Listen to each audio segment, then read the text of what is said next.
大家好，我係 HR Dynamic 嘅數碼記者。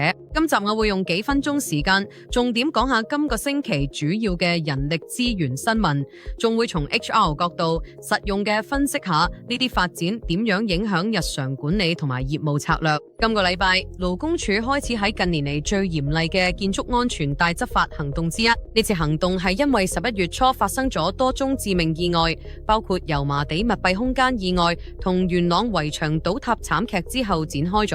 巡查員而家會突擊全港巡查，發出停工通知書，仲會無預警嘅提出檢控。加強執法之下，僱主如果有嚴重違規，最高可以被罰1000萬港元同埋判監2年。而家真係要即刻確保安全合規。做建築、地產同工程公司嘅 HR 團隊應該即刻做內部審查，確認安全培訓記錄有效，仲要確保分判商全部都符合認證要求。強而有力嘅安全管治唔單止係法律要求，佢仲直接影響僱主聲譽同埋員工士氣。香港整體失業率已經升到3.9%，係自2022年以嚟最高，而青年失業率更加飆升到8%。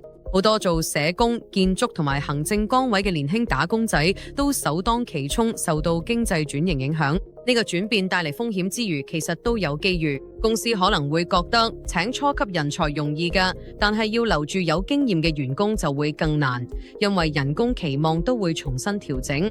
人力資源團隊應該重新檢視2026年嘅人手規劃，並加強畢業生培訓計劃，盡早搶人才。安老院舍營運商好快就可以申請800個新嘅輸入護理員配額。今輪申請引入咗一份新嘅附件5表格，要申報其他輸入勞工情況，仲有一個試行電子表格系統，喺11月17號至到21號可以起草，正式遞交申請就由11月24號至到12月5號開放。記住要早啲準備文件，核實內部數據，仲要預算每位員工每月400蚊港紙嘅再培訓徵費。考慮到安老服務人才短缺，準時遞交申請對維持人手穩定好關鍵。今個星期一個重大長遠發展就係大灣區流動憲章建議有新進展。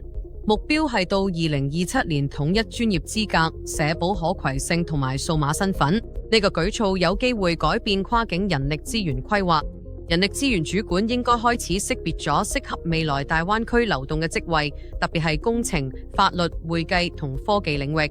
並預計未來嘅人才調配靈活性方面會有得益。除咗持續執行安全措施之外，11月多宗建築致命意外已經促使有關部門檢討現有安全培訓同認證安排。預計最快2026年第一季會有更嚴格嘅要求。公司應該開始預算加強安全培訓開支，同時確保所有分判商嘅資格都係最新。如果有新強制培訓標準推出，主動準備可以減少業務中斷。HR Dynamics 係一間專業人力資源公司，除咗為公司提供招聘、獵頭、培訓同各類人力資源管理方案之外，我哋仲有為在職人士提供職涯規劃服務，提升職場競爭力。如需我服務或今個星期分析書面報告，電郵 dc@hrdhk.com。